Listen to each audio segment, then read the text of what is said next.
Mundo. Começa amanhã a Copa do Mundo nos Estados Unidos, no México e no Canadá. E a gente já começa com um tema bastante polêmico para muita gente, pelo menos duvidoso, que é a provável escalação da seleção, porque o Brasil segue treinando lá em Nova Jersey, nos Estados Unidos. Faltam apenas 2 dias de treinos até a estreia no sábado contra Marrocos. Temos na telinha, então, a escalação que está sendo cogitada da seleção pelo técnico Ancelotti para a estreia do Brasil. Tá aí, ó, Alisson, Danilo, Gabriel Magalhães, Marquinhos, o capitão, Alexandro, Casemiro, Bruno Guimarães, Lucas Paquetá, Rafinha, Vini Júnior e Matheus Cunha. Esta não é a escalação oficial, mas os jornalistas que cobrem os treinos da seleção estão indicando que provavelmente devem ser os 11 titulares que vão a campo para a estreia do Brasil no próximo sábado. Olha, o Rafinha, atacante da seleção, está confiante, né, nessa escalação. Ele falou sobre muitos pontos e escolheu um trechinho do Rafinha, mostrando toda essa confiança, esse otimismo da seleção para essa Copa do Mundo. Uma pergunta bem curta. A seleção está pronta para estrear na Copa do Mundo e por quê? Sim, acho que sim. Acho que a gente teve períodos complicados na nossa preparação, mas acho que a gente chega muito bem para a estreia da Copa. Olha, o trabalho do Ancelotti tem gerado muito mais desconfiança do que propriamente certezas desde que ele assumiu a seleção. E esse time testado, né, nos treinos da seleção, que provavelmente deve ser o time que vai começar jogando, acentua um pouco essa desconfiança da torcida e parte da imprensa brasileira, a imprensa esportiva brasileira. Mas acho que isso tem a ver com o peso da estreia. Ancelotti está apostando tudo aí nos seus homens de confiança. Jogadores cascudos que não sentem tanto a pressão de uma estreia numa Copa do Mundo. Eu só acho que ele talvez poderia apostar em 2 jogadores aí, 2 laterais diferentes. Danilo, 34 anos, Alexandro, 35 anos. Será que não seria melhor, por exemplo, colocar lá, improvisar na direita o Ibanes, na esquerda o Danilo, o Douglas Santos? Acho que poderia ser essa escolha mais correta, na minha opinião. Até porque esses 2 jogadores, o Ibanes e o Douglas Santos, eles indicam mais saúde, mais velocidade e menos possibilidade de troca durante o jogo. Mas a gente vai acentuar agora esse debate, começando com o nosso convidado hoje aqui com a gente. Deixa eu apresentar logo a mesa, Cássio Souza aqui na ponta canhota. Boa noite. Aqui temos o Antônio Neto, torcedor do Corinthians, nosso convidado. E aqui à minha direita, Dayton Meirelles. Vamos começar com um convidado para fazer as honras da casa.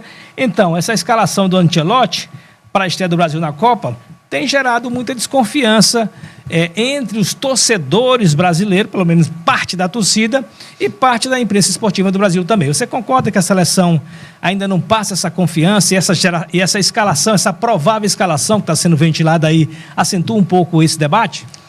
Primeiramente, boa noite, amigos aqui da mesa, Kaique, Dayton. Um agradecimento especial ao nosso amigo Francinito aqui por ter me convidado para esse debate saudável e esportivo. Sim, por vários motivos, Francinito.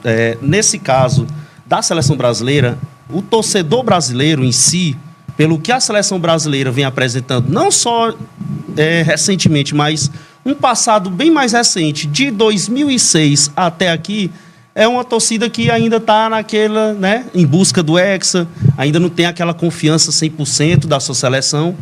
No caso do Rafinha, né, mais especificamente, né, na sua pergunta sobre a escalação do Ancelotti, ele tem esse pragmatismo dele taticamente. O que ele está fazendo agora? Ele, ao escalar Alexandro na esquerda e Danilo na direita... 2 veteranos. 2 veteranos, remanescentes de outras Copas, vale destacar. Ele está apostando na juventude, na correria na frente, da ligação, não é isso?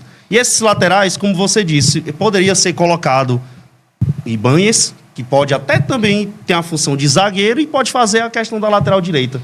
Eu acho que o Ancelotti está um pouco, não vou dizer aflito, mas tem aquela certa preocupação, porque a seleção de Marrocos não é uma seleção, entre aspas, meia boca.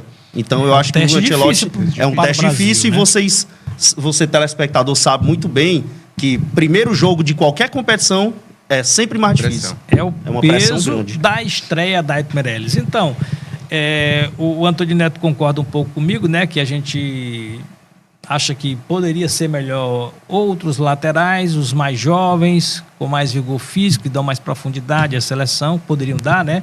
O Ibáñez e o Douglas Santos. Você acha que a seleção, essa escalação aí, de um modo geral, sem detalhar as laterais, é uma escalação que não gera tanta confiança para o torcedor? É talvez até decepcionante, porque é muito conservador. O Ancelotti está sendo muito conservador, né? Tá sendo uma seleção que está priorizando muito mais, na minha opinião, aqui, a parte defensiva do que a ofensiva. Me preocupa. Confesso que me preocupa essa escalação que foi divulgada, porque eu tenho que não é a escalação oficial, é um provável time. Não, temos o campinho aí na telinha. Tá, se realmente for, eu tenho o Marquinhos e o Gabriel Magalhães, que vem de Champions, né? Vem de final de Champions. Já vem cansado de uma agenda europeia pesada. Eu tenho dois laterais que também não tem tanto vigor físico. Já são veteranos. Então eu entro aí com não é uma zaga meia boca, mas uma zaga que preocupa. Qualidade técnica? Tem. Mas eu não tenho os laterais velocistas e tenho uma zaga que vem um pouco cansada. Pode até ser que com esse prazo aí tenham descansado, tenham aproveitado. Do meio para frente, não tem o que contestar. Por quê? Casimiro, cão de guarda do Ancelotti desde sempre. Bruno Magalhães fez uma temporada... Bruno Guimarães, perdão. Fez até uma temporada boa do futebol inglês. E aí eu venho com um quadrado mágico que a gente falou aqui essa semana. É trauma, né? Não? Mas teoricamente seria aí com o Paquetá, o Vinícius, o Matheus e o Rafinha.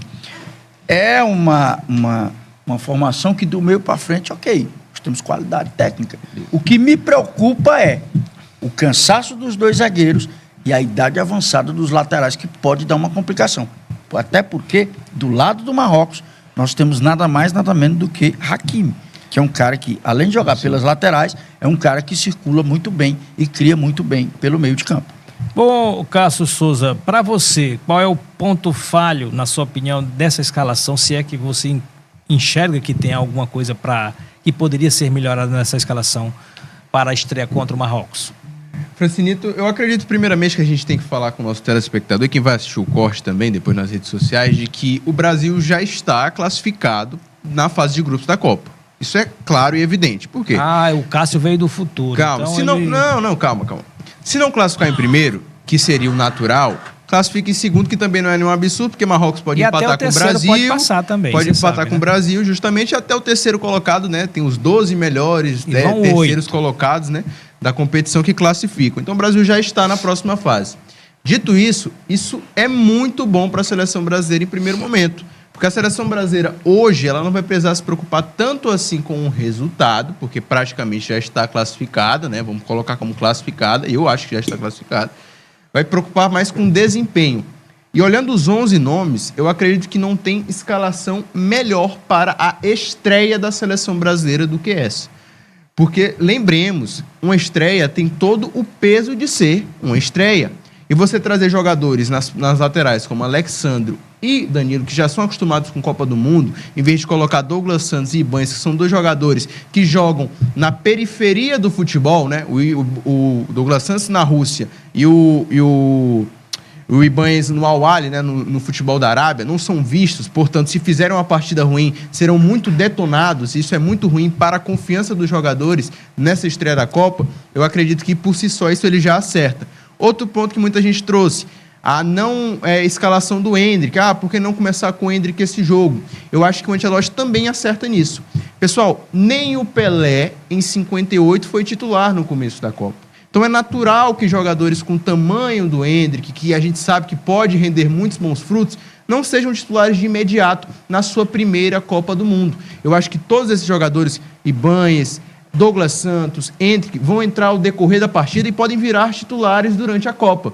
Mas esses 11 nomes iniciais, eles fazem exatamente aquilo que o Ancelotti quer. O Ancelotti já entendeu que o Brasil não é uma seleção como Espanha, como Argentina, que é aquela seleção de controle de bola. É uma seleção que marca muito rápido e que vai ligar seus melhores jogadores, Rafinha, Matheus Cunha e Vinícius Júnior lá na frente, justamente para fazer gol. Funcionou contra a Croácia, vamos dar acesso que é de César. Funcionou contra o Panamá e funcionou contra o Egito. A diferença contra o Egito, por exemplo, que é o último jogo, é que os caras não fizeram os gols. Mas Vinícius Júnior saiu na cara do gol, Igor Thiago saiu na cara do gol, tudo isso em jogadas de velocidade. Então o Brasil já sabe muito bem o que quer e eu acho que essa escalação é a melhor possível. Bom, me preocupa apenas essa questão da vulnerabilidade física de Alexandro e Danilo, né? Tem também, como o Daito levantou, e foi um bom ponto, né? A questão do possível cansaço da dupla de zaga, que vem de uma temporada forte na Europa. Foram finalistas da Champions League. Mas se for levar para esse lado, o Hakimi também estava na final. Também, né? Mas nós estamos falando aqui do Brasil, né? O melhor jogador dos caras estava na final. Jogou 120 minutos também. Mas aí eu tenho outros que vão recompor que não vêm de uma trajetória mas aí tão a gente tem o Bruno Guimarães, o Casemiro, o Paquetá, o próprio Vinícius. Por exemplo, você tira no Hakimi do Marrocos. Não, você tem bons jogadores. Eu acho bons jogadores. Eu me surpreenderia eu acho assim, quando você coloca mais jogadores que vêm de um nível de exigência maior, num curto período de tempo, e que provavelmente você tem aí deles um nível de cansaço maior. Por exemplo, no Marrocos eu tenho só um, beleza, o Hakimi. No Brasil eu vou com 2, Marquinhos. Aí eu tenho um aumento de probabilidade de vulnerabilidade. Mas são jogadores também que estão sem atuar há algum tempo. Eles chegaram depois também com a delegação, não foram de imediato. Não começaram os trabalhos de imediato, tanto que só o Marquinhos começou jogando no último amistoso. Eu ainda acho que o ponto físico não é o central, é o ponto tático. O Brasil tem que melhorar taticamente e, como eu disse, que bom que o Brasil já está classificado para a próxima fase, ele vai poder trabalhar isso. Você falando disso que a questão técnica, tática é mais importante, Alexandre não passa um bom momento, não vive um bom momento no futebol brasileiro, no Flamengo, e muito menos o Danilo. Danilo sequer vinha jogando de lateral. Aliás, ele jogou de lateral há muitos anos atrás. Hoje ele é um zagueiro. E é por isso que eu falei que para a estreia é o melhor time, na minha opinião. Porque são jogadores cascudos e se não funcionarem, os outros já vão entrar mais de boa. Eleição, né? Mas diminui a pressão. O que é melhor o que é melhor pro Douglas Santos e pro Ibanez? Começar jogando contra Marrocos ou começar jogando contra o Haiti depois do Brasil já ter vindo de uma partida? Vai ser muito melhor para eles, jogadores, chegarem num clima diferente. Mas o ponto é esse. Ele poderia também já começar, já sendo testado, já sendo mas aí é um colocar teste uma pressão forte. à toa, né? Porque o Brasil já está classificado. Porque ele também não é esse jogador inexperiente todo. É um cara experiente. Jogou futebol italiano. Santos nunca jogaram Copa. Sim, como eu disse, o Ancelotti ele fez esses testes, né, nesses 2 amistosos que não são adversários bem conceituados, conceituados, de vigor físico, porte físico, como a França, por exemplo, não é o alto nível. Enfim, serviu para testes, para ele mesmo testar o próprio grupo dele. Enfim, nesse caso, os 2 laterais aí, que, como o Francinito destacou bem aqui, acima da casa dos 30, veteranos. 34 e 35. Exatamente, é uma idade bem elevada já de... na Europa eu não tenho nenhuma dúvida de que o Marrocos vai explorar essa vulnerabilidade do Brasil. Bola nas costas direto, é como eu falei. Nisso. É como eu falei, a ligação o Marrocos pode muito bem pegar e o técnico esboçar um esquema que eu não sei quem... Ele já está sabendo disso. Já. Ninguém é mais bobo no futebol. Já saiu essa provável escalação, né? Então, e ainda vão ter 2 treinos. Vão ter 2 treinos, mas eu acredito que, como o Kaique falou, ele está querendo... Cássio. Tranquilo. O Cássio ressaltou que o Ancelotti pode estar querendo começar com uma rotação menor. Uma rotação menor do que ele... Vai começar, né? Ele não, pode porque é provável, né? Mas, por exemplo, ele nas tá laterais... que vai ser um técnico nesta arrancada, nessa largada, muito mais conservador do que a gente esperava. Que é o que o Ancelotti está vendo. É muita característica dele. Deixa a gente ir aqui para o nosso testemunhal, porque agora chegou a hora de falar do nosso